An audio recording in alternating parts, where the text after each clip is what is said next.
Fala pessoal, hoje eu estou aqui com essa fera, é o meu pastor Tyron. Bem, Ele que é consultor político, é empresário, mais dessas atribuições aí, a mais nobre que tem é ser pastor, que eu acho. verdade. E quero dizer que é uma honra estar fazendo esse segundo episódio com o senhor. Amém. A gente já vinha cercando aí o pastor Tyron há alguns dias, e aí acontecia de ter um imprevisto ou outro, tanto da parte dele quanto da nossa. E aí hoje a gente está aqui finalmente, graças a Deus, e vamos bater um papo legal aí. Espero que esse papo alcance algumas vidas. Amém. E se alcançar pelo menos uma, né? A gente já fica feliz, né? Já cumpriu o propósito, né? Cumpriu o propósito, é verdade. Como você falou das profissões, né? Exerço várias funções, mas eu costumo dizer que a mais importante de todas é ser pastor. Porque dizem que ser pastor, qualquer profissão acaba aqui, ser pastor é para a eternidade. Então eu já estou tentando me garantir lá. Mas querido, quero agradecer, tá, a você, Eu agradeço. sua equipe aqui maravilhosa, né, que prepara tudo com muito carinho para a gente bater esse papo, para a gente estar aqui conversando. E como você falou, se a gente consegue alcançar uma vida, já cumprimos o nosso propósito, né? E vamos embora, estou muito feliz, quero agradecer a oportunidade, dizer que na verdade estava na expectativa e hoje a gente conseguiu encaixar ali, agradecer. Isso. Né? Eu queria confessar uma coisa, pessoal. Eu estava hoje, antes de vir para cá, eu estava tentando buscar na memória onde começou a minha relação de amizade com o Tyron, né? E eu me dei conta de que, na verdade, eu forço uma intimidade com ele. O Tyron, sabe, eu não sou espírita não, mas sabe aquela coisa de outras vidas? Ligação que a gente tem ali e tal. Eu lembro, eu acredito que tem muito a ver com o seu testemunho, que você falou do passado. Eu acho que eu me identifiquei e também a forma como você passa a mensagem, você passa a mensagem de uma forma muito humana, com os seus sermões, passa de uma forma muito humana e que qualquer pessoa, não precisa ser um santo, uma pessoa ela consegue absorver a mensagem que o senhor passa. E pra mim aqui agora, a gente tá falando da prateleira lá em cima aqui, dos top, viu? Pra mim aqui, a nível de sermão, a nível de ser humano. Mas é isso. Pastor Tyron, o senhor é pastor do Ministério Betel, mas já iniciou aí, iniciou já na Betel, já passou por outras igrejas? Não, na verdade, hoje, né, como você falou, sou pastor do Ministério Betel, discípulo do apóstolo Márcio. Acredito que logo ele vai estar aqui também, né? Isso, Vai passar por essa cadeira aqui. eu ainda não mandei a mensagem, né? Mas quando ele vê o senhor, que ele vê também o Douglas, ele disse, vou dar uma moral pra esse menino. Na verdade, a minha conversão ela veio no dia 5 de novembro de 2006. Eu tinha 22 anos de idade e passando ali um momento, sabe, eu costumo dizer sempre que eu tinha tudo para não ser crente e não me converter naquele momento. Eu estava num momento onde eu tinha meu emprego, ganhava muito bem, morava na casa dos pais, vivia aquilo que muitos homens desejam viver. Então era um momento que eu estava vivendo muita farra, muita festa, vivendo tudo aquilo. Eu costumo dizer que eu comecei, por causa da cultura, da família, de tudo, eu comecei muito jovem, sabe? Comecei a beber, acho que com uns 10, 12 anos de idade. Já dirigia com 12, 13 anos, já ia para festas, para shows. Então assim, eu tive uma vida muito precoce, eu não tive uma infância, né? Devido à separação dos meus pais, eu cresci, era durante a semana com minha mãe, fim de semana com meu pai. E com meu pai tinha banda na época, a gente viajava muito para shows, para esse negócio. Então eu cresci nesse mundo. E dos meus 12 aos 22 anos de idade, eu vivi muita coisa do mundo. Sim. Eu até às vezes brinco e digo que vai ter homens que vão morrer aos 80 anos de idade desejando viver o que eu vivi e não vai conseguir. Né? Porque foi um nível de promiscuidade muito grande, muitas coisas. Mas a minha história é muito longa, outro dia a gente marca para contar o testemunho. Mas assim, me converti em 2006 no ministério na Seara Nossa Terra. Né? E ali, uma semana depois, fiz um encontro com Deus. Qual idade que o senhor tinha naquela época? Tinha 22 anos. Hoje estou com 41 e 22 anos de idade. Me converti no domingo.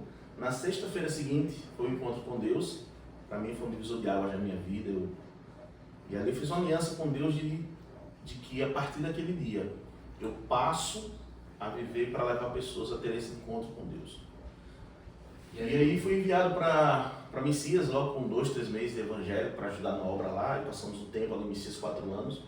E quando voltei de Messias, estávamos lá, começamos o ministério lá, a SEAD, que é a Aliança com Deus.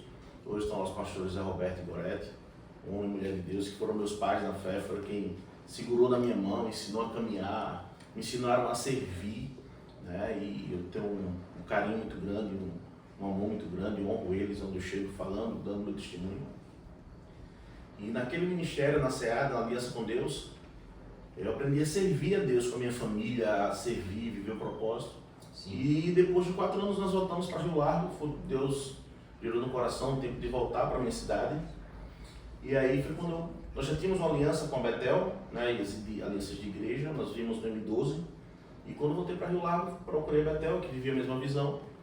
E fiz uma aliança com o apóstolo Márcio, né, na época pastor, em novembro, dezembro de 2010. E de lá para cá nós temos caminhado ao longo desses 15 anos e vivido. Você falou algo aí dizendo, é porque o jeito que você passa a palavra e tal. Eu já brinco muito, na verdade, dizendo sempre assim, nunca me ensinaram a ser pastor. Me ungiram e disseram, vai. E eu fui. E fui para cá e ali vou dar graça do jeito que vai, do jeito que Deus toca no coração, ministra a palavra. E eu sempre falo muito isso, sabe assim. É claro que eu busco muito ler, conhecer.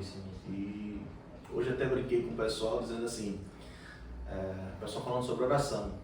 E eu brincando, eu disse, mas menino, Jesus que era Jesus, todo dia separava para orar, quem somos nós para achar que a gente não precisa? Se Jesus que era Jesus, todo dia ia orar, você acha que a gente não precisa? Ore mais, busque mais. E não tem, não, estou cansado, duvido que você tenha um dia mais atarefado do que Jesus. Às vezes eu estou assim, aí eu, por exemplo, orei ontem, e aí eu sei que eu tenho que orar hoje. Aí eu digo, o que é que eu vou falar mais com Jesus? Ele já sabe, eu contei tudo para ele ontem. E aí muitas vezes a gente só parar assim e dizer, ô Deus, eu estou aqui de novo, viu? Vamos conversar. E eu brinco muito dizendo assim, a gente tem um péssimo hábito de orar em uma conversa, né?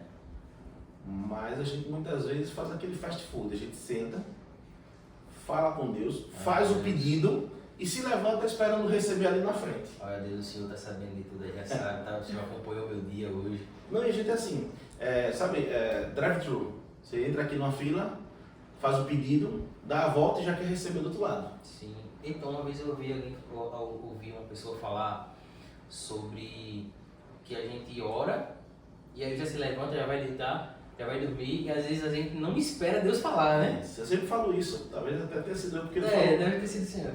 Eu sempre falo isso, às vezes orar é uma conversa, às vezes a gente vai lá, fala e vai embora. E Deus diz, mas agora era a minha hora de falar e você foi embora. Ei, deixa eu falar, deixa eu responder até a de ontem. Né? E às vezes a gente esquece isso. Eu brinco muito falando porque a minha esposa, na época que nós começamos a namorar, ela era extremamente tímida. Era muito nova, né? Nós éramos muito novos. E eu passava a noite falando e ela calada. Eu ia embora e quando eu chegava no outro dia eu começava a falar. Você não vai falar nada, na hora que eu ia embora ela entregava uma carta. Da conversa respondendo o dia anterior. E às vezes eu brinco dizendo assim, às vezes Deus está dizendo, eu estou com a resposta da conversa de ontem que você não esperou. Mas você foi embora de novo. E muitas vezes, Deus não fala, Deus não responde, não, você não espera. Muitas vezes você não espera Deus falar, você não espera Deus responder. Você não abre a Bíblia para ouvir Deus falar com você. Às vezes você quer esperar que alguém se levante e diga, eis que te digo. Às vezes você quer procurar num profeta, num homem, às vezes você quer buscar no Instagram, às vezes você quer fazer bibliomancia abra ali, e quando Sim, você abre a Bíblia, abre ali e diz, é. esse aqui é o texto. E às vezes o texto que você abre está lá, e ele se enforcou. Está lá na Bíblia, foi Judas. E às vezes você, eita, não é esse não. Aí vai lá e diz, e mataram a pedradas, foi Estevão. Aí você, não, esse não. Aí diz lá, e abençoar-te-ei e te farei. Esse. Então você não está esperando a resposta, você está tentando achar algo. E quando você lê a palavra, quando você estuda, quando você ora, quando Deus fala com você. Né? É claro que uma vez uma pessoa disse a mim, na época eu acho que era no Facebook ainda, né? E disse assim, Deus falou grandemente comigo porque eu abri o Facebook e o que eu orei, a resposta estava lá. Se eu acreditar nisso, eu digo acredito, porque se você não abriu a Bíblia e foi abrir o Facebook, Deus foi lá e usou o que estava à disposição para tentar te dar uma resposta, meu irmão. E muitas vezes a gente está lá esperando a resposta no Instagram, uma mensagem ali, mas Deus fala. Aí eu digo sempre isso, a gente tem esse tempo de como Deus fala e o que Deus fala. E muitas vezes as pessoas têm entrado em crises por não ouvir a resposta de Deus. Pastor, eu acredito que não estou com dado nenhum aqui, tudo que eu vou falar aqui é da minha cabeça, tirei da minha cabeça, né? A fonte Eu mesmo. A fonte sou eu mesmo. Então, esses dias eu visitei a igreja que os meus pais congregam, né? E aí, querendo ou não, a gente faz aquela comparação assim, tá, poxa, diferença de faixa etária, né? E eu imagino como é lidar com um monte de jovem. Principalmente as suas células são mais casais, né? São mais. Isso. Mas querendo ou não, o senhor é pastor do ministério, pastor da igreja, deve ter, tanto como eu me acho no direito de ter liberdade para chegar e ligar e contar meus problemas, fui na casa dele. E eu acredito que muita gente deve procurar. E como é lidar com esse monte de jovem, essa questão de ansiedade, de depressão, hoje dentro da igreja, o que é que o senhor tem conseguido observar e também tratar, né, na forma como dá através da fé, porque eu falo que eu já passei por um momento, não cheguei a ter depressão, mas já estive deprimido e ansioso, e uma das coisas que me salvou, que não me deixou entrar numa depressão, foi a fé e alinhado também com exercício e tal, mas se eu pudesse dar um percentual, 80% a fé. Na verdade, em relação à questão dos jovens, a gente que é pastor, principalmente na nossa igreja, nós trabalhamos com células e discípulos no modelo de discipulado. Eu tenho minha rede, os meus discípulos são mais adultos, né? São casais, porém os meus discípulos são discípulos de jovens, são líderes de jovens. Então eu acabo absorvendo dos adultos e dos jovens, né? Que nem Rinodê, né? Vem a pirâmide, né? Na verdade, o discipulado a gente cobre os líderes e os líderes vão cobrindo. Então, assim, o nosso modelo de igreja, até aquele que chega, até aqueles que se converteram no último domingo agora, eles já são acompanhados por alguém. E aí, alguém que está debaixo de alguém, até que chega ali. E assim, esse tema ele é muito, muito delicado e muito oportuno para esse tempo. Se você vai ver lá as profissões do futuro desse tempo, psicanalista, psiquiatra, psicólogos, porque o que nós temos visto muito são doenças emocionais, doenças da alma, doenças da mente, pessoas que hoje entram nesse nível, como você falou, há pessoas que estão no nível de depressão, outros depressivos porque estão começando situações, fizeram com que eles começassem a estar num momento deprimido, sem querer ter vontade de sair de casa, sem querer reagir a situações, acreditando que ali é o fim. E tem pessoas que já estão num quadro muito profundo. E eu até falo assim, tá? Eu sou pastor, a gente acaba tratando, eu brinco muito dizendo que parece que pastor foi formado em tudologia, tudólogo. E as pessoas acham que a gente sabe tudo, né? As pessoas têm um problema no casamento e vai lá pra gente aconselhar. Os filhos têm um problema na droga, vai lá pra gente aconselhar. tem um problema não sei o quê, e a gente acha que a gente é advogado, conhece o direito lá e é operador de direito. E claro que a gente conta muito com a graça de Deus, com a direção de Deus, mas existem profissionais capacitados para isso. Sim. Eu sempre falo isso, tá?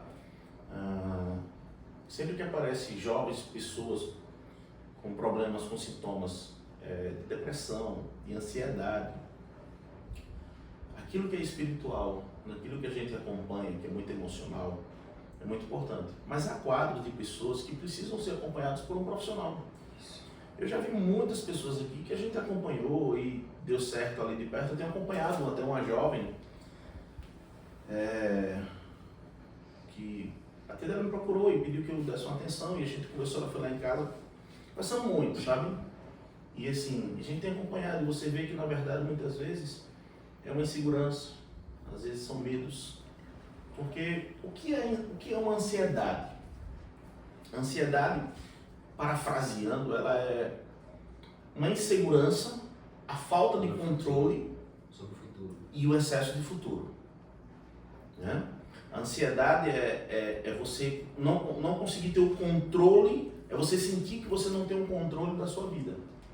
É que você não tem um controle das situações, então você acha que se não é do teu jeito, se você não tem. Porque às vezes a gente acha o seguinte, a ansiedade, claro, é muito disso, é o excesso de futuro no presente. E acaba comprometendo o presente e o futuro. Sim. Então, eu costumo sempre dizer o seguinte, se a gente vai levar para o nosso lado, né, da Bíblia, a gente tem a Bíblia que ela é a resposta, ela é o manual do cristão. Para você entender a ansiedade... A Bíblia fala sobre depressão, sim, e outras palavras, né? Eu vou trazer alguns textos aqui para você entender. É algo tão forte para você entender que às vezes choca. Eu espero que aquele que esteja nos assistindo, eu consiga me fazer entender. Mas a ansiedade, ela é a ausência de fé. Ela se contrapõe à fé. Tá? Porque você vê Jesus lá em Mateus capítulo 6 e ele dá um quadro. Ele diz assim: não estejais ansiosos, inquietos pelo que é a vez de comer, pelo que é a vez de beber, pelo que é a vez de vestir. E ele começa a discorrer ali dizendo, olha, os lírios do campo não fizeram nada e se vestiram melhor do que Salomão. Os pássaros não plantaram, não colheram, e Deus não deixa de dar o alimento. Acaso é o corpo mais importante, a vestimenta mais importante que o corpo? E ele começa a discorrer ali, e aí tem um texto muito conhecido, que vira muito jargão na boca de muitas pessoas, mas nem entendem o nível do contexto a qual ele está. Que ele diz assim, Mateus 6,33, mas buscai primeiro o reino de Deus e a sua justiça. E todas as demais coisas vos serão acrescentadas. O que Jesus está dizendo é o seguinte, a sua ansiedade, o seu medo de não conseguir, o excesso de que você está pensando de que não vai dar certo no futuro, de que esse problema não vai se resolver, de que você pode passar fome, de que você pode passar necessidade, de que você... Nesse contexto que Jesus estava falando, ele disse, é somente porque você não tem priorizado aquilo que precisa ser priorizado. Isso. Às vezes também o que leva a um nível de ansiedade, mesmo que de forma inconsciente, a pessoa ela não está raciocinando sobre isso, é a falta de, não a falta, mas a expectativa que as pessoas colocam nela, por exemplo, validação, a busca por validação, por exemplo, eu tenho que concluir essa faculdade porque se eu não fizer uma faculdade, meu pai investiu tanto em mim, ou eu tenho que, enfim, tenho que concluir, tenho que fazer uma faculdade, eu tenho que fazer, sei lá, eu tenho que dar certo, eu tenho que eu tenho, por exemplo, você vai chegando aos 30 anos, é uma fase, né? Você já passou dessa? Já não. Tenho 41, né? Quando eu vinha chegando aos 30, eu lembro que lá a gente moleque, eu e meus amigos, a gente falava assim, meu irmão, se com 30 anos você não conseguir, você não tiver X reais, tipo, você não tiver uma casa, você não tiver rico, você desista, velho, não vai conseguir mais. E, velho, não é assim, tá ligado? Eu venho percebendo isso aos poucos e não é assim, mas essa coisa atormenta muita gente ainda. Na verdade, vou tentar responder os 2 pontos. Vou do final, né? Primeiro da idade. A gente costuma dizer que os 30, para quem não tem discernimento, é a idade da frustração. Por que 30 anos é a idade da frustração? Porque muita gente tem esse discernimento. Quando chegar nos 30 eu vou estar no auge. Principalmente quando você chega ali perto dos 20 anos, 19, 20, todo jovem ele se acha muito inteligente, mais do que realmente é. Acha que pode mais do que realmente pode. Está no vigor, está na juventude, em experiência, acha que pode tudo. Então, ele faz um planejamento de que tudo vai dar certo. Né? E aí, daí é que vem muitas vezes a frustração, a depressão, a ansiedade. Às vezes, a expectativa que gerou. O que é que se gera uma frustração? A expectativa que se gera. Não sei se já aconteceu com você, de você chegar assim, eu vou para uma casa de praia no fim de semana, mas não estou afim. Vou porque estou querendo ir, mas não estou sem expectativa nenhuma. Quando você chega lá, acaba sendo muito bom. Poxa, que bacana ali, pessoal, a gente viveu ali, conversou, jogou, não fez nada. Mas como não tinha expectativa, o que aconteceu, você gostou muito. E às vezes você, vai ser muito bom, lá vai ter isso, vai ter assim. E aí acaba gerando uma expectativa muito alta. Quando chega lá, quando muita coisa aconteceu boa, mas quando algo que se projetou não deu certo, há uma frustração. E essa frustração, na nossa vida, muitas vezes, gera decepção, depressão e ansiedade. Porque se eu não conseguir hoje, como é que eu vou estar amanhã? E aí, muitas vezes a gente chega nos 30 anos de idade. E eu tive isso. Passou pela crise dos 30? Passei, porque na verdade, na minha cabeça, eu achava que com 30 anos eu ia estar rico. Eu já ia estar vivendo o ministério, porque graças a Deus já estava acreditando. Não, e depois que eu me converti, piorou a situação, mas a expectativa aumentou, porque agora eu tenho Deus do meu lado. Antes eu era só, agora eu e Deus, vai dar certo. Só que na verdade a gente não entende que 30 anos nós começamos a ter um tempo da maturidade, ao ponto de que Jesus inicia o seu ministério aos 30 anos. Isso. Há pessoas que não entendem e ficam preocupadas porque o tempo está passando, sabe? E dizendo assim, mas eu estou envelhecendo, eu ainda não casei, eu ainda não tenho um emprego, eu ainda não estou com minha casa, eu não conquistei, eu não estou vivendo ainda o ministério que Deus tem para mim, eu ainda não consegui viver tudo isso. E a gente acaba gerando uma expectativa, porque o tempo está passando.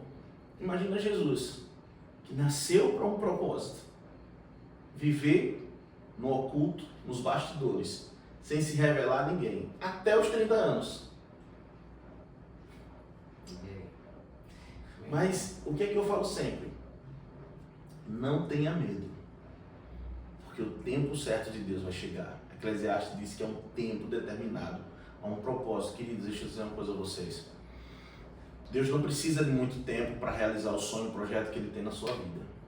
Não tenha medo, não tenha crise de ansiedade por achar que não vai dar certo. Porque Jesus só precisou de 3 anos para cumprir o seu propósito e marcar a humanidade, ao ponto de que a história, até quem é ateu, precisa reconhecer que a história da humanidade foi dividida antes de Cristo e depois de Cristo. Ele precisou de 3 anos para impactar a humanidade e cumprir o seu propósito. Então, não tenha medo. Independente que você já esteja na casa dos 30 e não conseguiu ainda, tenha calma. Começou o tempo da maturidade. O tempo de você ser maduro ao ponto de discernir. Eu tenho hoje, como já falei, 41 anos. Eu olho para os meninos ali, meninos que já são homens com 30 anos, eu digo, se organizem, coloquem força no que você vai fazer.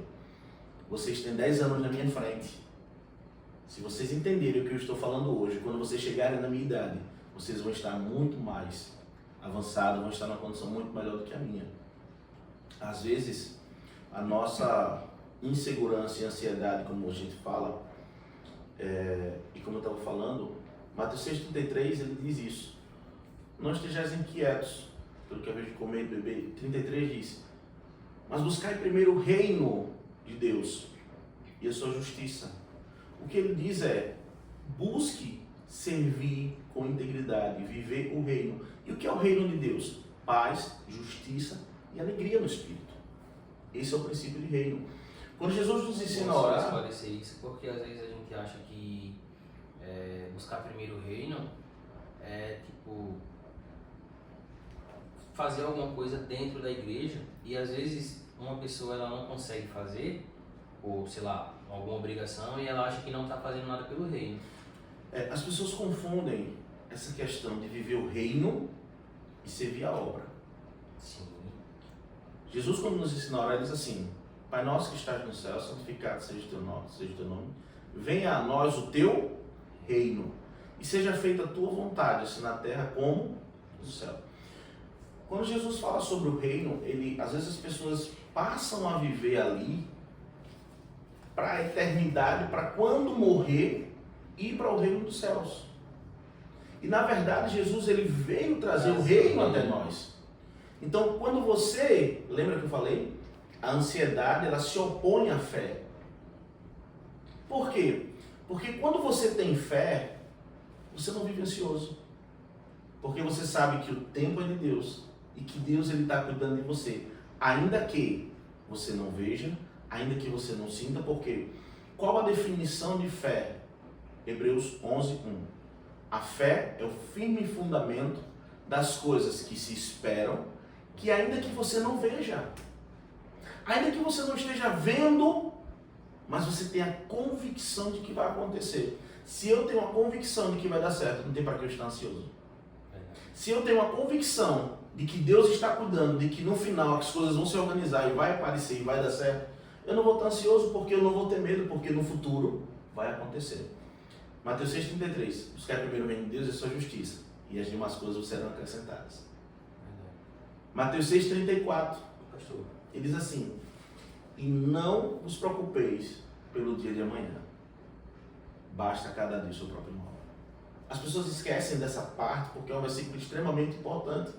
A ansiedade é a falta de segurança no que vai acontecer, no que está por vir. E Jesus disse: basta cada dia o seu próprio mal. Viva hoje. Se você viver hoje, se você entender que basta cada dia o seu próprio mal, vencer hoje, foi dormir. Deus, obrigado, Senhor, por mais esse dia, vencemos. Que o Senhor abençoe. Amanhã tem um novo dia. Cara, eu tenho aprendido demais a ter fé nesse sentido.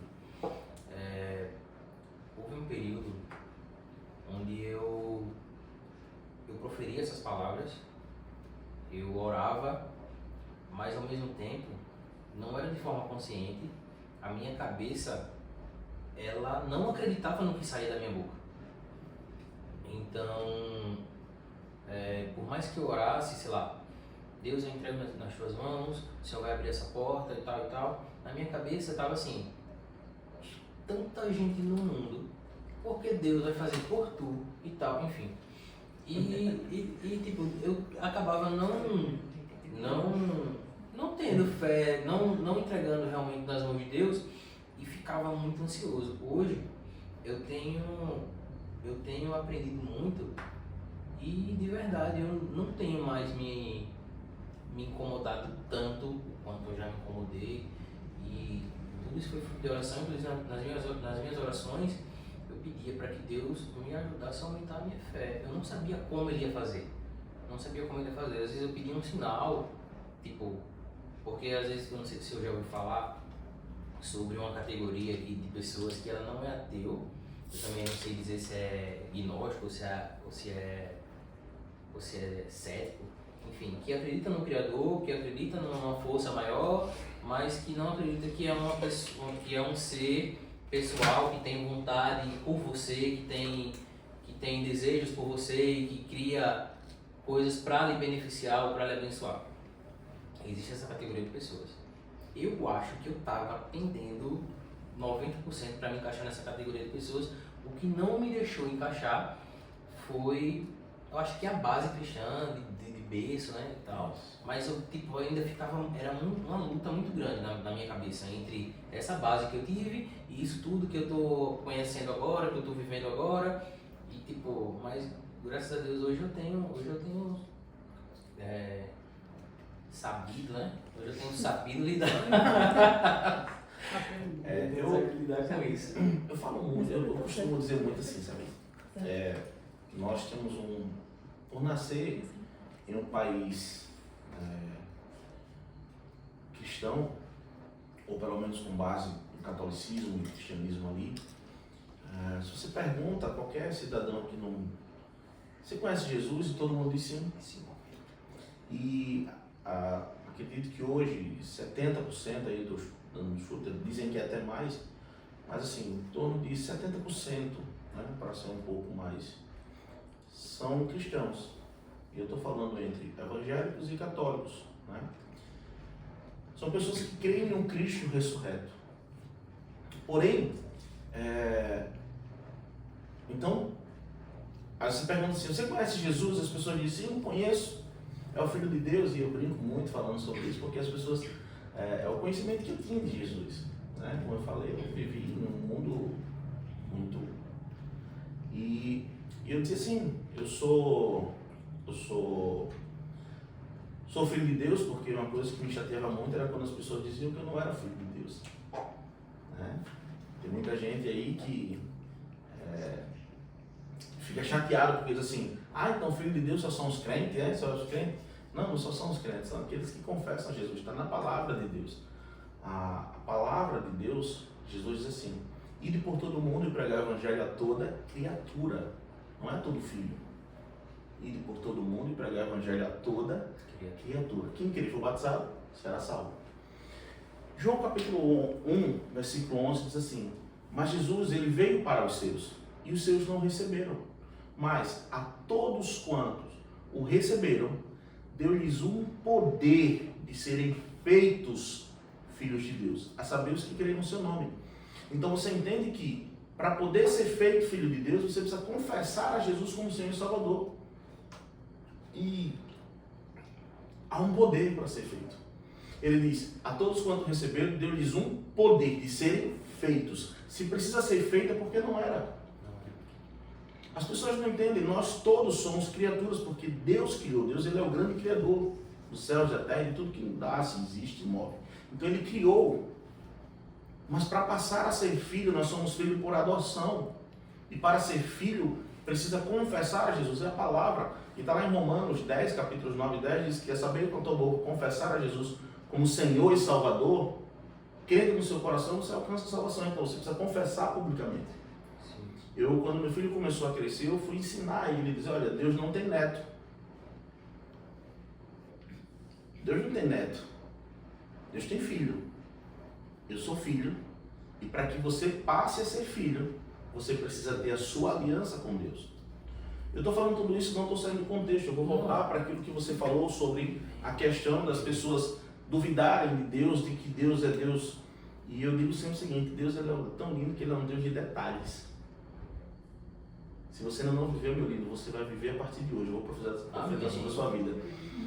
Coisas que a gente, às vezes assim, Deus, isso aqui, sabe? Eu queria, que é tão besteira ali. Mas Deus, como um pai, ele está preocupado em realizar os desejos menores, só para você saber que ele é Deus, que ele é teu pai, que ele cuida de você. Sabe? Quando eu falei sobre as pessoas que acham que conhecem Jesus, é como um político. Uma vez eu vi um ator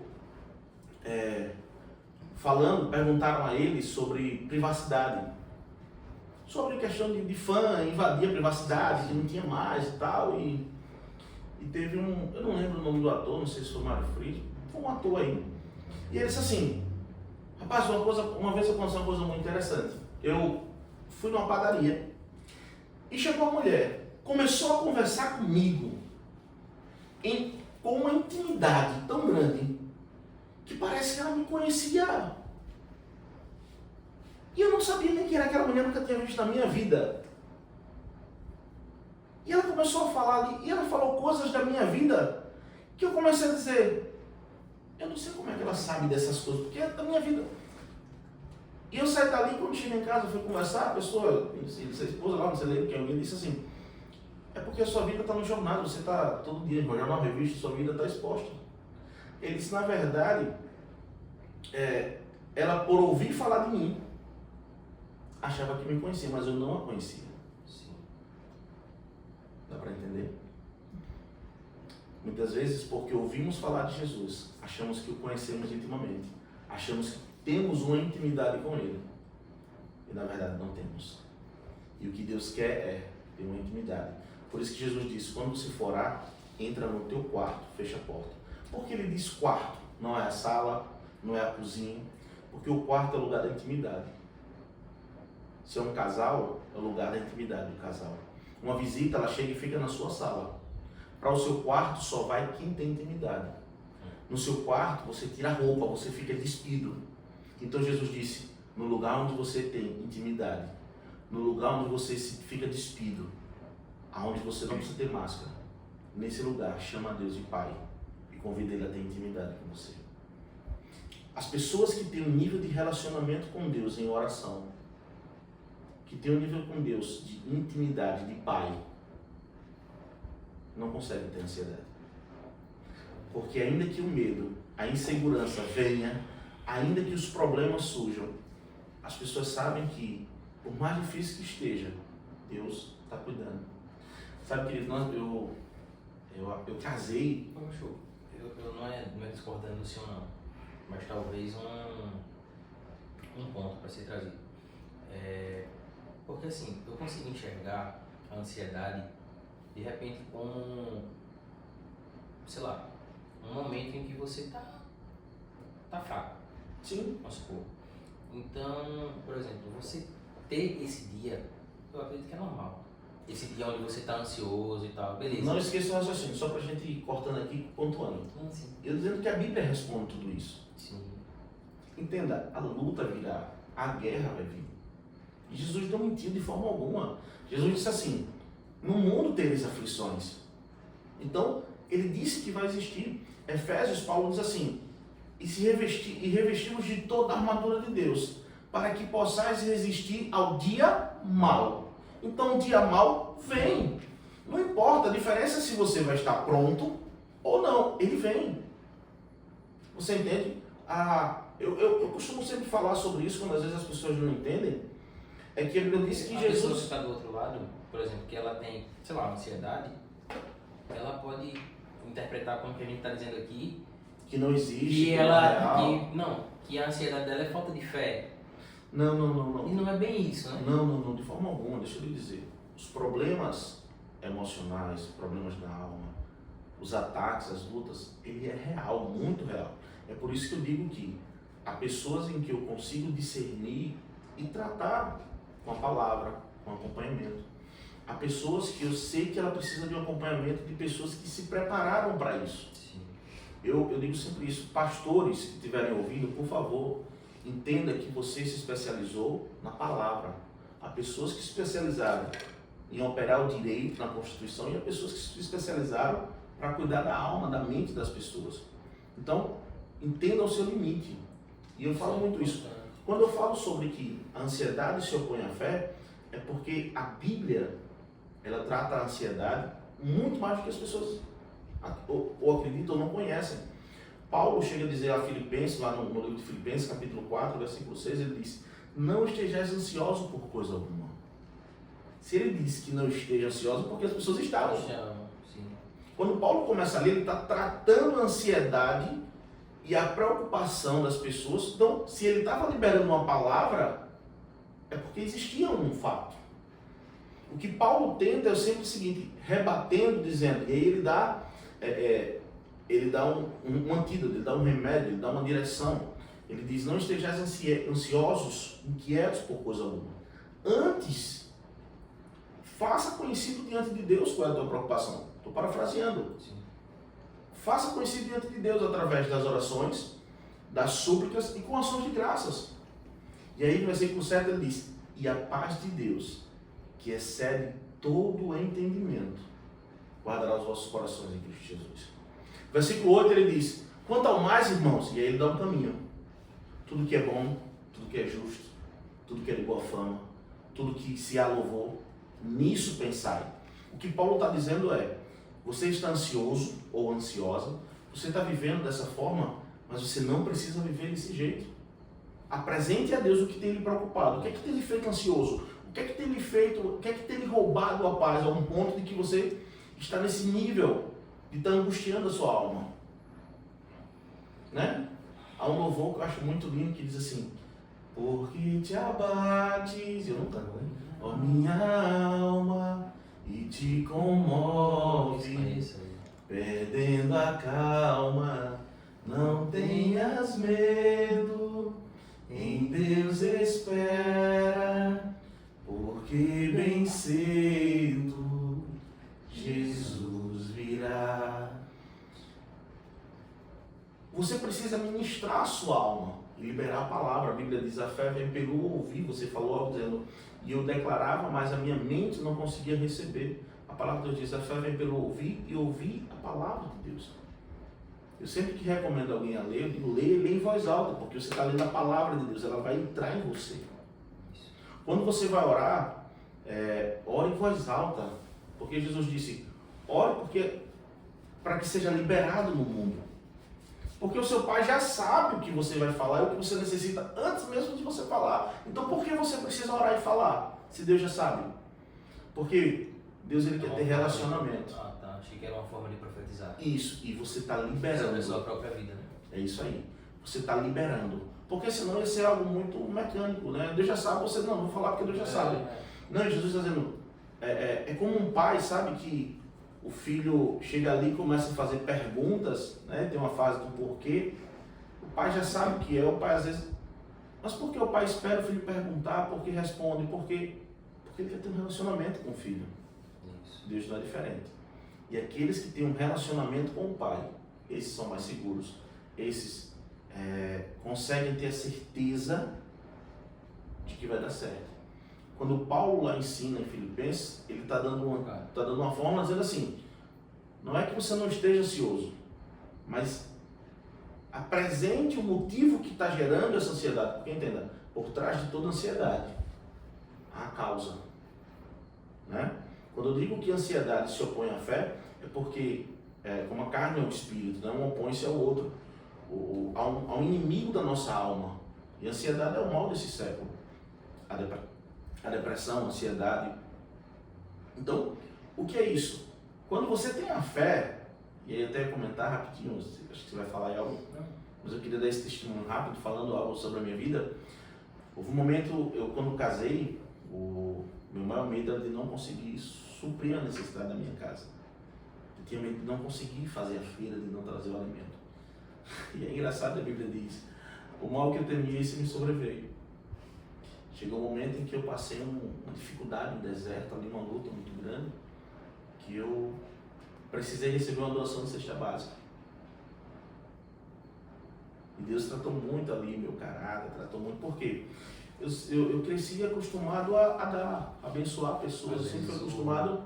O próprio orgulho de receber... Meu irmão, deixa eu te dizer, as pessoas foram lá porque alguém foi lá na minha casa, viu que estava a situação e tal, e chegaram lá e eu disse: o que é isso aqui? Não, a gente trouxe um negócio. Eu disse: não, mas não precisa não, porque eu tinha orado e disse: Deus, manda alguém, eu não tenho o que fazer, Deus. E sabe, as pessoas ali, eu vi Deus responder, e Deus tratando o orgulho. Mas sabe o que foi mais interessante? É que em todo o tempo eu dizia à minha esposa: o Deus que nos trouxe até aqui é o que vai nos levar adiante. Eu usei essa frase, a gente estava falando antes de começar aqui sobre a viagem de Porto Seguro, né, que eu tive uma dor lá e tal.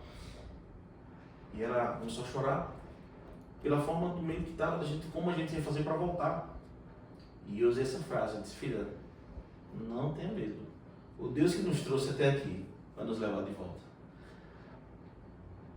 É incrível porque se você perguntar a mim, eu vi a situação e eu passei um tempo ali, eu orava com Deus ali, mas eu sentia paz. Sabe, aquela certeza de que ia dar certo. Ia dar certo. E minha esposa às vezes chorava, ficava ali, eu disse: minha filha, não tenha medo. Deus vai nos suprir. Deus não nos trouxe até aqui para morrer aqui nessa situação. E eu passei ali, e ela parecia que, ela talvez achasse, não sei no momento, se eu estava querendo fingir que não estava acontecendo. Não, mas uma convicção, uma certeza que não me deixava ter medo. Olha, se teve um momento na minha vida que eu acho que era para eu ter entrado em depressão, era naquele momento. Porque eu tinha medo de não conseguir fazer a minha feira. Eu não consegui. Eu tinha medo de não conseguir honrar meus compromissos, eu não consegui. Minha vida virou uma bola de neve. Deixa eu lhe dizer uma coisa, eu não estava desempregado. É que eu trabalhava com vendas e ali eu tinha um salário X e as vendas caíram, eu passei a receber praticamente nada. E ali foi acumulando, em um mês, não é só um mês ruim, aí foi cheque especial, a gente paga, no outro mês a gente paga, no outro mês também não deu. Acabou que eu saí de uma empresa, entrei na outra para tentar melhorar, não melhorou. Foi um tempo muito difícil. Eu cheguei a sair para viajar, para vender, passar a semana, sem saber como era que a minha família ia ficar em casa, para se alimentar. Em todo o tempo dizendo, não tenha medo, Deus vai nos suprir. Meu irmão, mas é muito difícil quando você está vivendo um momento. Quem está vivendo hoje, as pessoas às vezes estão vivendo um momento ali e não sabem, mas quem está passando pelo momento é muito difícil. Quem está passando por uma crise de ansiedade, ela acha que não vai conseguir, por isso que ela está com ansiedade. Ela acha que não vai resolver, por isso que ela se coloca naquela situação. Porque se ela entendesse que ia se resolver amanhã, não tinha para quem estar dessa forma hoje. Queridos, deixa eu dizer uma coisa a vocês que eu aprendi. Eu ouvi uma frase, um texto, uma historinha, que disse que um homem muito rico, não sei se rei, se eu ouvi em algum lugar, assim, um rei, um homem muito rico, muito poderoso, ele estava muito feliz porque estava dando tudo muito certo na vida dele. E aí de repente ele vai lá e chama um sábio, um profeta, um homem ali, e diz assim, olha, eu preciso que você escreva uma frase aqui nessa parede, para que no dia mais feliz como eu estou hoje ela sirva, mas também num dia em que eu estiver muito triste, que tudo der errado na minha vida, essa frase sirva também. E que ele olhou, como eu sou crente, eu acredito que era um profeta, um homem de Deus, que orou, buscou uma revelação. E ele pegou o pincel e escreveu bem grande na parede, vai passar. E foi embora. A alegria vai passar também. Ou seja, a nossa vida é feita de ciclos, queridos. Se você está passando a pior fase da tua vida, deixa eu te dizer, vai passar. Vai passar. Deus já nos fez para morrer nesse nível. Ainda que você não consiga enxergar, ainda que você não consiga entender como vai acontecer, porque muitas vezes a falta de fé e o que nos mata, o que traz angústia à nossa alma, é porque a gente fica tentando entender como é que vai acontecer para resolver. Porque nós, na nossa limitação humana, a gente fica tentando fazer conta e estratégias para dar certo, e quando todas as nossas possibilidades acabam. Aí a Bíblia diz que aí morreu a esperança. E é uma história que diz, não é um provérbio popular, que diz que a esperança é a última que morre. Quando a sua esperança morre, para você é o fim. Sabe, muitas vezes você diz assim, estou devendo aqui, preciso pagar um cartão, e você, não, mas eu passo o cartão e pago outro cartão, estou falando de mão, né? Eu passo o cartão, pago o cartão, pego outro cartão, depois pago aqui, e aí quando você paga o cartão, vai passar o outro, bloqueou o cartão. Meu Deus, e agora? Deu errado. Não, já sei, eu vou em fulano, pego o dinheiro aí, vai dar aí. E você? Não, aí fulano diz assim, vem amanhã que eu vou lhe dar o dinheiro. Aí você volta para casa, super sossegado, graças a Deus. Presta atenção. Graças a Deus. Ó, amor, se preocupe não, volta para casa feliz. Ó, amor, se preocupe não, porque eu fui lá, falei com o Lulinha e amanhã ele disse que vai me emprestar R$1.000 para a gente pagar e vai dar tudo certo. E eu vou dormir sossegado, porque o Lulinha me deu a palavra de que amanhã ele ia me dar o dinheiro. Durmo em paz. No outro dia eu vou lá. Meu irmão, e aí? Eita, ó, eu não consegui não, mas vem amanhã. Porque eu me enganchei aqui, mas amanhã você vem. Tá tudo certo, fique tranquilo. Amanhã eu vou para casa, puxa, mais um dia, mas ele falou que amanhã vai dar. Quando eu chego no outro dia, o Lulinha disse, eita, meu irmão, realmente não vou conseguir não, viu? Pilantra. E aí, pra mim... Entende? E aí, eu já não tenho mais onde. Minha última esperança era o Lulinha. O Lulinha foi lá e disse que não tem. E aí eu volto para casa angustiado, deprimido, e às vezes passo por alguém e diz, não se preocupe, Deus vai te abençoar. Você, amém? E vai para casa deprimido, angustiado. Porque enquanto eu estava na palavra do Lulinha, eu estava crendo. Quando é para depender de Deus, a gente não consegue crer da mesma forma. Muitas vezes nós dependemos da palavra do homem e estamos na expectativa, dormindo, descansando, porque fulano disse que vai resolver. E quando você ora e diz, Senhor, por favor, entrega ao Senhor minha vida, Deus diz, se preocupe não, que eu vou resolver. Você não consegue dormir do mesmo jeito. E aí vem a ansiedade, vem a preocupação. Porque porque a esperança é algo físico, é algo natural, é algo que você enxerga através das suas estratégias. Mas a palavra nos garante e diz que a fé crê contra a esperança. No dia que a esperança morrer e ela é a última, a fé ainda existe. E só mais uma parte da fé, tá? Eu vou falando aqui, eu falo mas muito, não é encerrando não. É o que você vai falar, mas ele falou muito, mas eu vi alguma coisa, acho que foi um dia um apóstolo falando, só pra gente falar essa parte de fé, e eu prometo que eu paro aqui pra vocês entrarem nesse assunto. A fé, sabe, os meninos são mais novos aí, não conhecem, acho que não lembram, na parte da máquina, a máquina fotográfica, eu aprendi isso com o apóstolo Márcio deu a sugestão, ele falou desse dia e aquilo ali me gravou, eu guardei, sabe, que achei muito massa. Não sei se vocês sabem, né, as meninas novas aí aqui, o pessoal, e diz que a fé é como uma câmera fotográfica que pega filme naquelas 24 poses, 36 poses. Vocês acham que vocês não acompanharam? Vocês são novos? E sabe, às vezes você pegava ali a câmera fotográfica, comprava um filme e colocava e você fazia uma viagem. E lá você ia fotografando, você ia registrando cada momento. Imagine que você fosse para o meio de uma mata, de uma floresta, e você chegasse lá no fim de semana e visse uma cachoeira com a cascata azul, uma água azul, e você ia lá, tirava a foto, registrava e voltava, algo que marcou a sua vida. E quando você voltava, você dizia assim: olha, há uma cachoeira de água azul. Pô, se você está doido. É verdade, existe. Fui lá e tal, ela existe. E as pessoas, você está louco. Nunca vi isso na minha vida, e você tem a certeza de que é, porque você conseguiu contemplar, ainda que ninguém conseguisse ver. Deu para entender? E aí você começa a falar e as pessoas acham que você está louco, porque tudo que as pessoas conhecem, ou todas as expectativas, ou tudo que as pessoas conheciam como conceito, não batem. Aí quando... Só contrapondo não, complementando essa fala do senhor, eu estava assistindo um episódio de podcast também, que falava mais ou menos sobre isso, como a nossa cabeça, ela tenta sabotar às vezes experiências que nós sabemos que vivemos, mas aí depois que passa, será que eu vi mesmo? Será que eu vivi mesmo? E principalmente quando vem esse confronto, né? Essa dúvida vindo de terceiros. A fé, ela não é algo para as pessoas, ela é algo individual. A fé, ela é sua. Você até pode alimentar a sua fé com a experiência de outros, mas ela é algo muito pessoal, é individual e intransferível. Você até se alimenta do testemunho das pessoas, mas é algo que você decide ter. É como diz em Hebreus, é a convicção, e é algo que você precisa ter. E qual é essa convicção? É a convicção de que Deus tudo pode e vai fazer. Como eu falei sobre o retrato, a foto lá, né? Na época retrato, a gente falava. E aí imagina que você está com a convicção, falando que existe, que é verdade, que esse lugar aqui existe, que vai acontecer aqui. E ninguém acredita. E muitas vezes, como falando, vocês acompanharam, minha casa tem muito isso lá na casa da minha mãe.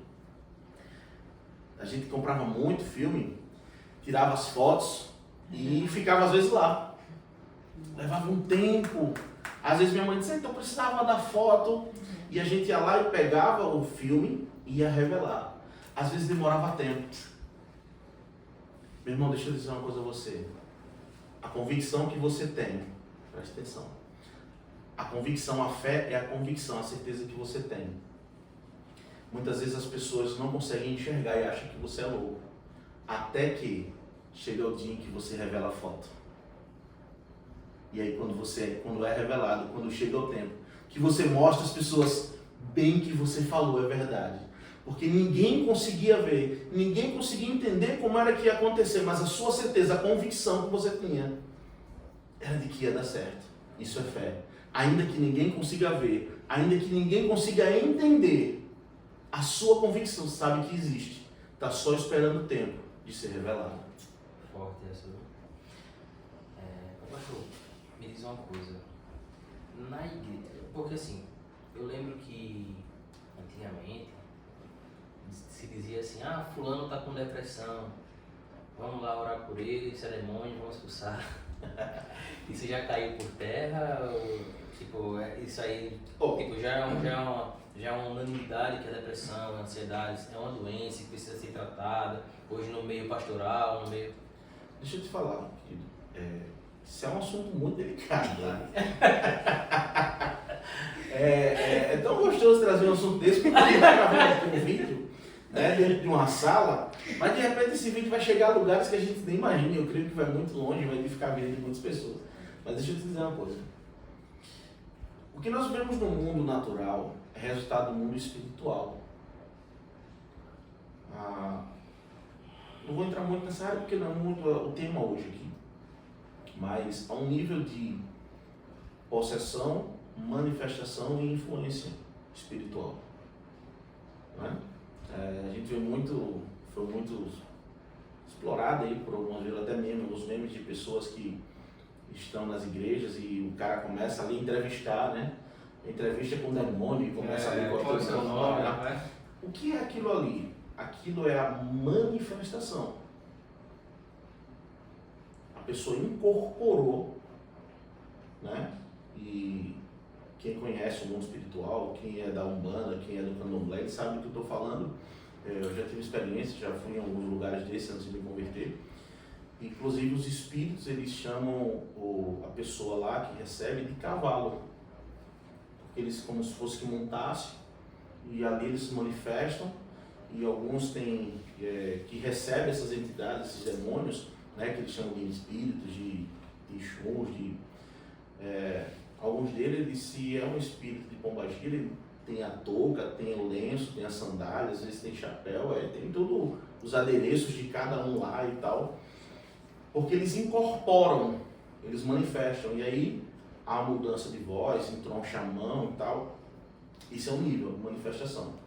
E existe aqueles que são possessões, são pessoas que são influenciadas, que recebem um nível muito forte, uma carga ou influência, e acabam ali cometendo coisas. Você vê pessoas dizendo, não, mas eu ouvi uma voz que mandou me jogar, eu ouvi uma... E é verdade, pessoas que têm esse nível. A depressão é espiritual? É da alma, é da mente, é da psique? O que é isso? Como eu falei, muito na verdade há uma influência espiritual, tá? Agora, por quê? Porque tudo é resultado daquilo que acontece no mundo espiritual. Mas precisamos entender que nós vivemos em um mundo natural, né? E muito dos traumas, depressão, crises, ansiedade, insegurança, não está no presente, está no passado. É resultado de traumas, enfim, porque é um tema muito delicado, né? Eu brinco muito dizendo assim, eu tenho a Bispa Ninha, que é uma pessoa que eu amo de paixão, que é a minha retaguarda. Quando eu recebo uma pessoa que eu entendo que ela precisa de um acompanhamento psicológico, o que é que eu faço? Eu entendo ali que está no meu nível, porque eu respeito muito isso. Eu sento, ouço, acompanho, oriento e vou ali acompanhando. Se eu entendo que a pessoa precisa de um acompanhamento a mais, eu estou no meu limite, eu não vou me estender. Sim. Procure, e aí eu sempre indico a Bispa Ninha. A Bispa Ninha, ela é psicóloga e é pastora. Eu disse, toma aí, toma conta. Aí a senhora vai saber se é espiritual, se é da alma, porque aí, porque é pastor e psicólogo, consegue sentir melhor. Mas acontece muitas vezes que aquilo que a pessoa está vivendo hoje é só resultado de um passado que não foi resolvido. É o passado que não foi resolvido, matando você no presente, comprometendo o teu futuro. Só um adendo sobre uma fala que o senhor falou sobre o filho, algo sobre filho e paternidade de Deus. Eu não consigo citar agora os dados, mas foi alguém que eu ouvi falar sobre um percentual de pessoas que conseguem assim, alcançar o que a gente chama de sucesso na vida profissional e tal, a grande maioria delas são pessoas que têm boa relação com os pais. Eu não sei, estou tentando fazer um paralelo com a relação entre filho e pai celestial. Com Deus. Na terra, o filho natural, com o pai natural. E o senhor consegue... O que acontece? Eu vou ficar muito à vontade porque como é um podcast cristão com o princípio de trazer palavra, eu vou ficar mais à vontade para trazer para essa nossa linha de ministério, de reino. Família é base, né, da sociedade e é um projeto de Deus. Onde o inimigo mais age é na família, para desestruturar a base da sociedade e gerar uma sociedade doente, é o que nós estamos vivendo hoje. A partir do momento em que tudo pode, tudo é lícito, pode todas as coisas, que ninguém tem nada a ver, o corpo meu corpo, minhas regras, minha vida, eu faço o que eu quero, como eu quero, vivo do jeito que eu quero, e as pessoas que... Acaba que as pessoas entendem que esse nível de, não é liberdade, de libertinagem, acaba gerando, eu ministrei sábado na rede, e deu exemplo, né, da minha irmã. Até brinquei com ela, né, no domingo a gente falando. Minha irmã, ela engravidou aos 12 anos, teve filho aos 13. Uma criança que gerou uma outra criança. E o pai, claro, não assumiu a menina, a paternidade, ali a princípio, não teve nenhum contato. E a minha mãe foi quem teve a responsabilidade de cuidar da minha irmã e agora da filha da minha irmã. Meus pais já eram separados, né? A ausência de um pai presente já gera uma situação. Por que eu estou falando isso? Porque eu sou filho de pais separados, então eu vi a carga que a minha mãe suportava. Sabe, se eu parar para conversar sobre o meu pai, eu era apaixonado pelo meu pai. Meu pai era muito massa, muito bom. O cara, sabe aquele cara gente boa? Como eu falei, era o cara que me levava por shows. O cara que aos 12, 13 anos de idade, você tem noção do que é uma criança jovem, carro para dirigir? 12, 13 anos de idade, pegar o carro para dirigir, era o melhor pai do mundo. Toma o dinheiro, toma o carro e vai-se embora, curta, só tenha cuidado lá. Pode beber, pode fumar, pode ficar aí. Então, não tem como você não gostar de um pai desse na cabeça. E minha mãe sempre foi muito dura. Minha mãe, eu acredito que hoje eu entendo que ela tinha um quadro de depressão. Minha mãe, ela trabalhava muito. Não é que meu pai não ajudava, meu pai assistia em tudo em casa, meu pai sempre foi muito presente na questão financeira. Porém, na parte da criação ficou sobre a minha mãe. Minha mãe, ela ficou muito dura. Minha mãe, ela passou por uma situação de que quando a minha irmã engravidou, eu vi a minha mãe mudar muito. Por quê? Porque a sociedade pesou. Hoje em dia pode ser muito mais natural. Mas isso há 30 anos atrás, para minha mãe, que era uma educadora, era diretora de escola, e a sociedade ficou a filha da Rosa, e aí começou aquela cidade pequena, as pessoas começaram a jogar um peso muito maior, então ela se sentiu como que falhou. Por quê? Eram 4 filhos para educar, para sustentar, para formar um caráter, enquanto meu pai estava simplesmente decidindo curtir a vida. Entende? E dessa família já estava nascendo uma nova família, sem uma estrutura de paternidade. Eu brinco muito. Muitos traumas.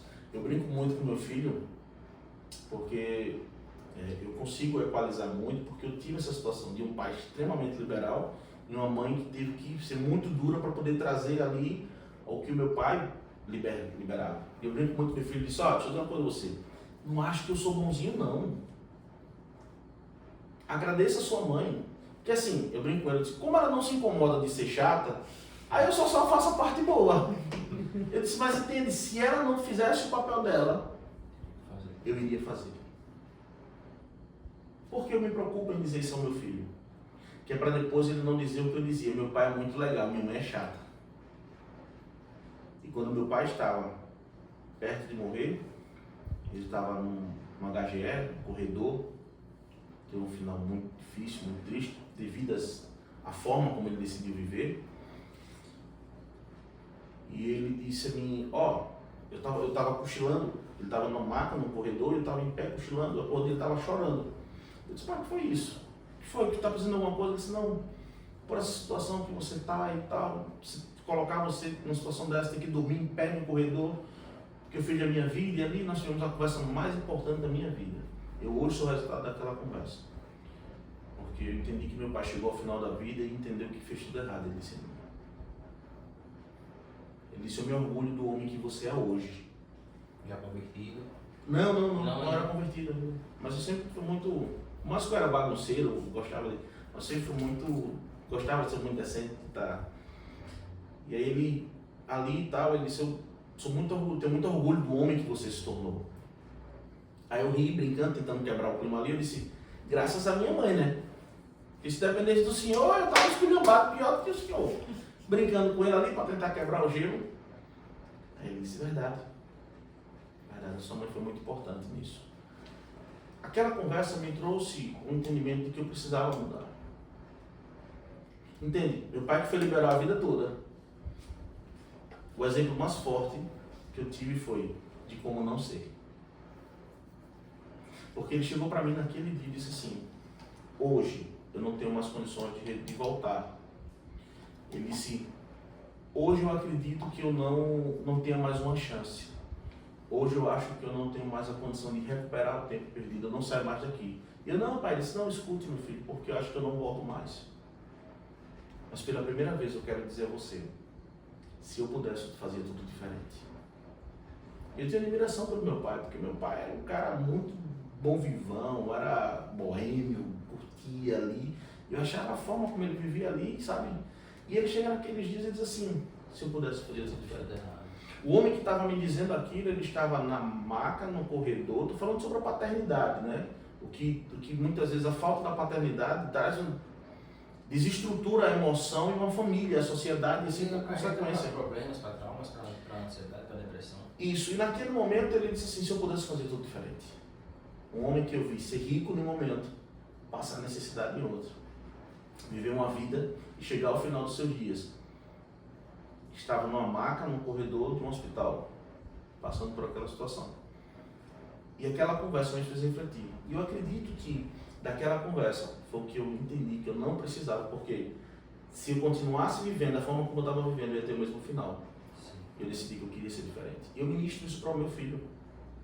Eu cresci, um dia eu estava uma terça-feira no culto, terça ou quarta-feira no culto da semana, e nas cadeiras da igreja, meu filho brincando, depois deitou, sentou nas cadeiras, deitou e eu fiquei afagando a cabeça dele.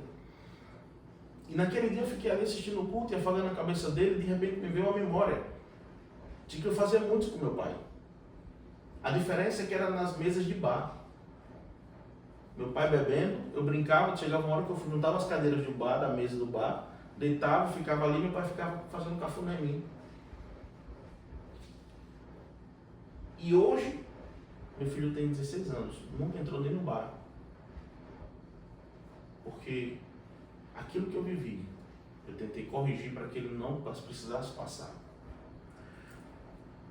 O que é, e aí talvez as pessoas digam, poxa, mas eu não tenho um pai, eu não conheci meu pai, eu não tive a oportunidade, porque talvez tenha sido como minha irmã engravidou, a mãe jovem, decidiu curtir a vida, meu corpo, minhas regras, a minha vida. E o melhor de tudo, sabe o que acontece? É que deixa eu dizer uma coisa a você. Ainda que você não tenha conhecido o seu pai físico, é por isso que Jesus disse, entra no teu quarto, fecha a porta e diga assim, meu pai. Porque até então, Deus só era conhecido como Jeová Jireh, o poderoso em batalhas, o vencedor, o Deus, era algo distante, que as pessoas tinham medo, que um sacerdote para entrar na presença de Deus tinha que entrar através de uma cortina, né? Amarrado na cintura, porque se entrasse com pecado, era fulminado e as pessoas tinham que puxar. Então as pessoas conheciam um Deus distante, que era isso. E Jesus disse, não, vocês vão conhecer agora o outro lado, sim, ele é poderoso, ele é Deus, ele é tudo isso, ele é o Criador. Mas ele também é Pai. E é esse Pai que nós precisamos conhecer. Não é um Jesus que nós conhecemos, como eu falei lá no início da conversa. Eu conheço que nem um ator, porque muitas vezes nós conhecemos de ouvir falar. Eu conheço porque alguém me falou. Você talvez conheça Jesus pelas experiências dos outros. E o que Jesus nos ensina entra no teu quarto, no lugar da tua intimidade, e passa a conhecer Deus como teu Pai, porque nele não há medo, nele não há dor, nele não há insegurança. Ainda que você esteja passando por um tempo difícil, Paulo diz, não estejais inquieto, você não precisa viver dessa forma. Deixa eu lhe dizer, não tenha medo. Olha, isso que está te causando medo, apresenta a Deus através das súplicas, das orações e com ação de graça, porque a paz que excede todo entendimento vai encher o seu coração. E não é que a circunstância talvez mudou, as coisas mudaram, mas é que você vai ter paz. Jesus nos ensina isso porque ele está atravessando o mar da Galileia. Vem a tempestade e ele está dormindo. Irmão, como é que você está? Os discípulos chegam lá e dizem, ei, a gente vai morrer. Você está dormindo? Jesus disse, porque eu sei que essa tempestade não vai nos matar. Se levanta, repreende o mal, o vento, e ainda repreende os discípulos. Diz, homens de pouca fé. Eu acho que os caras olharam assim e disseram, meu amigo, você queria o quê? Para fazer o quê? Mas deixa eu te dizer uma coisa, ainda que você não tenha alcançado o entendimento de que você tem poder e autoridade, se você não tiver intimidade com Deus ainda que você precisa ter, para liberar uma palavra, para acalmar o teu coração, a tua alma e a tua ansiedade, faz o que os discípulos fizeram. Vai lá e acorda Jesus. Ei, ô Jesus, salve eu aqui. Ei, acorda aí que eu estou na tempestade aqui, que eu estou já morrendo. E o Senhor não vai fazer nada. Mas para fazer isso você precisa ter intimidade. Para fazer isso você precisa ter Jesus no seu barco. Jesus precisa estar no barco da sua vida. O problema é que as pessoas não querem se comprometer com Jesus. Quando a gente diz assim, olha, faz uma aliança com Cristo, faz aliança, entrega a tua vida ao Senhor. Salmos 37, 5 diz, entrega a tua vida ao Senhor, entrega a tua vida ao Senhor, Deus caminhos ao Senhor. Confia nele e o mais, tudo ele fará. Quer entregar a sua vida a Jesus? Não, hoje não. Hoje não. Por que as pessoas dizem isso? Por que as pessoas não querem ter uma aliança com Cristo, com Deus? Não, Deus é meu Pai, Deus é amor, mas eu não quero agora não, isso não. Por quê? Porque elas querem deixar uma reserva para quando viver no pecado, não ser cobrado por isso. Preferem viver na ansiedade, no medo, na insegurança, do que chamar Jesus e dizer, não, Jesus, vem no meu barco. Hoje a gente está olhando assim, do lado de cá, a gente consegue enxergar desse jeito, né? Aí quando você está do lado de lá, a sua única preocupação é não estar preparado, e você acha que precisa estar. Mas o que tu acha? Ainda tá de boa? Tu acha que a gente consegue discorrer ainda?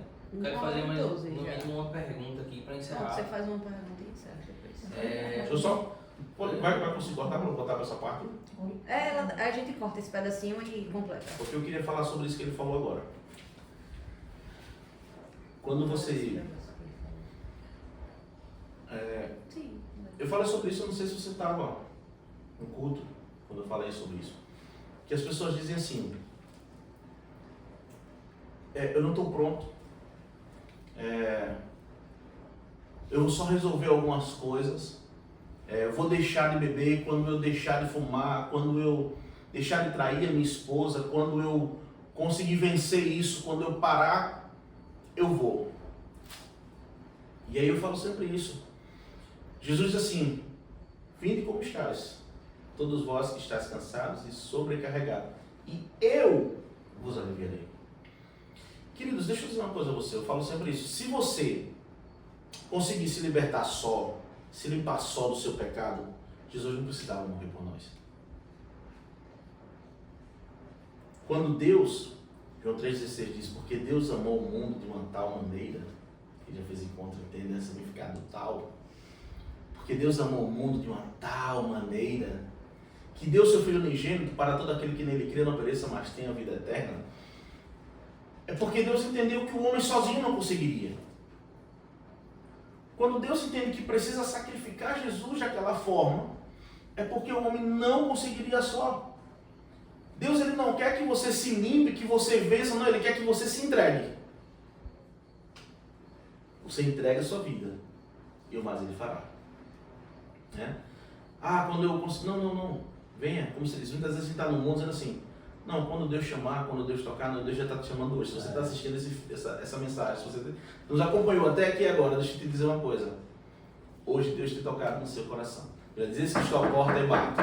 Se você abrir, hoje Ele está batendo. Se essa palavra, se essa mensagem chegou até você, deixa eu te dizer uma coisa. Você está sendo chamado hoje. Jesus está batendo hoje. Você está sendo tocado hoje. Venha se preparar junto com a gente, que a gente também está nessa luta aí. E queremos vencer junto. E aqueles que estão em Cristo, nova criatura é. As suas velhas se passaram. E a ansiedade, o medo, a depressão, é verdade, existe. É algo que o mal deste século tem acontecido. Como é que a gente pode fazer? Ter intimidade com Deus, para ter a certeza de que nada é impossível para Deus. Quando você entende que nada é impossível para Deus e que Ele pode, então você descansa, porque sabe que o seu Pai, você tem intimidade de saber que o seu Pai, e Jesus disse, olha, se um homem que é mau, seu filho lhe pede um pão, ele lhe entrega. Ele diz assim, qual homem que seu filho pedindo um pão, ele não entrega uma pedra? Pedindo peixe, dá uma serpente. Se o homem que é mau não faz isso, imagina Deus. Jesus está dizendo, se você tiver certeza de que Deus é seu Pai, Ele vai lhe suprir, vai cuidar de você. Eu acho que a pergunta que eu quero fazer agora, ela conversa com isso que o senhor acabou de falar. A pergunta é, como que uma pessoa que ela está com a mente desse jeito, barulhenta, muitos pensamentos, como que ela consegue, no meio de tudo isso, identificar a voz de Deus dizendo, ei, calma, dá uma segurada aí. A intimidade com Deus, ela nos ensina a distinguir. Né? Nós temos algo chamado encontro com Deus, que é perfeito. No fim de semana, quem já fez, se você não fez ainda, está assistindo, faça. Estamos aqui de portas abertas para te receber. No encontro com Deus tem algo lá que é tremendo, que a gente não fala, mas que é extremamente importante para você conseguir distinguir a voz de Deus. A intimidade com Deus faz com que a gente consiga.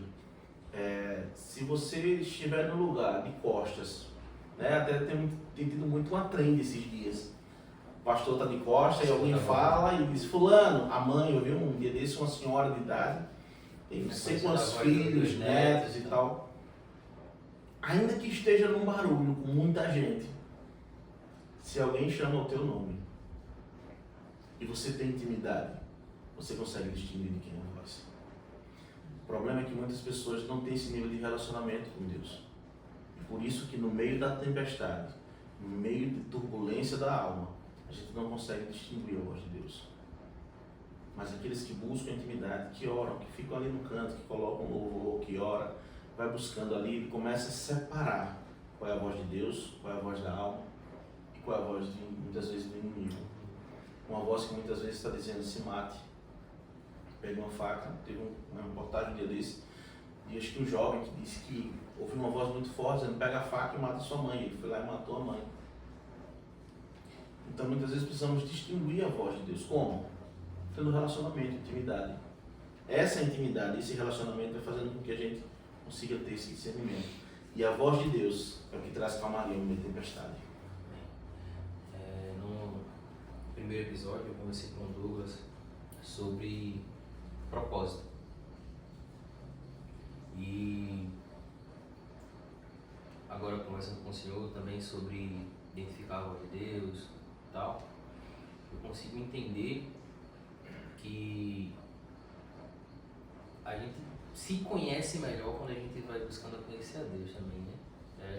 Dos dois episódios agora, essa é a lição que eu tenho tirado, tanto sobre propósito, quanto sobre como vencer a ansiedade através da fé, como identificar a voz de Deus. É no processo de conhecer a Deus que a gente se conhece, a gente conhece porque estamos aqui, porque de tudo.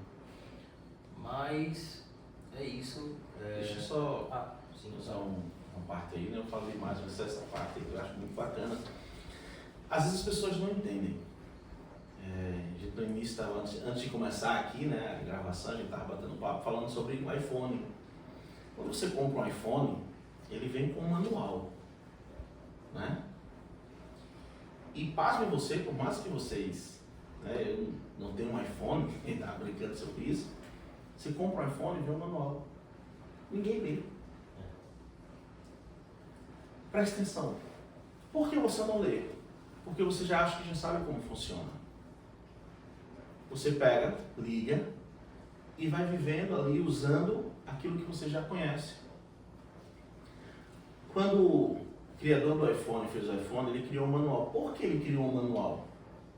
Para que você pudesse desfrutar de tudo aquilo que ele trabalhou incansavelmente para colocar ali à tua disposição, como muitos aplicativos que tem lá que você nunca utilizou. Talvez aplicativos que iriam facilitar a tua vida absurdamente, mas por você nunca parar para ler o manual, você não usufrui disso. Pois bem, quando Deus te criou, Ele criou um manual, que é a Bíblia. E nós vivemos só do que as pessoas falam. E não desfrutamos de muito do que Deus tem colocado em nós e através de nós e para nossas vidas. Porque nunca paramos para ler o manual. Vivemos de qualquer jeito. Isso é duro, mas é verdade. Mas é isso. Pessoal, vamos encerrando aqui mais um episódio. Foi um prazer ter o Pastor Tyrone aqui comigo. Amém, meu irmão. Espero que essa mensagem alcance você que está nos assistindo. E vou fazer mais um convite, mais uma vez, como eu fiz no vídeo passado. Se você é de Maceió, Rio Largo, Messias, adjacências, está buscando um ministério para congregar, venha congregar conosco. Se você está com sua esposa, seu marido, tem a célula do Pastor Tyrone. Se você é um jovem, tem célula aqui. Mas venha congregar. E independente de onde você esteja, espero que essa mensagem alcance você, alcance seu coração. E é isso. Eu quero agradecer a você, meu querido, pela oportunidade. E como você falou, nós temos a nossa igreja aqui no Largo, próximo aqui ao viaduto do aeroporto. Mas se você é de outro lugar, não consegue chegar até nós, ou se você é de outra igreja, se firma, procura uma igreja próxima à tua casa. Nós somos do reino. E claro que eu brinco sempre com os meus amigos, dizendo, vai lá e visita, se você quiser ficar conosco vai ser uma alegria. Mas a nossa intenção é que você ouça a palavra e congregue, sirva a Deus, sirva ao reino e viva para o reino. Mas eu quero agradecer a você pela oportunidade, agradecer a essa equipe maravilhosa, que nos deu todo o suporte aqui, cuidou do lanchezinho pra gente. Você não comeu nada, você não comeu nada. Porque eu estava aqui, mas eu vou comer daqui a pouco. Mas queridos, obrigado para vocês, Deus abençoe. Que essa palavra te alcance, edifique a sua vida, que mude a história, que você possa ser alcançado, em nome de Jesus. Amém. Obrigado. Deus te abençoe.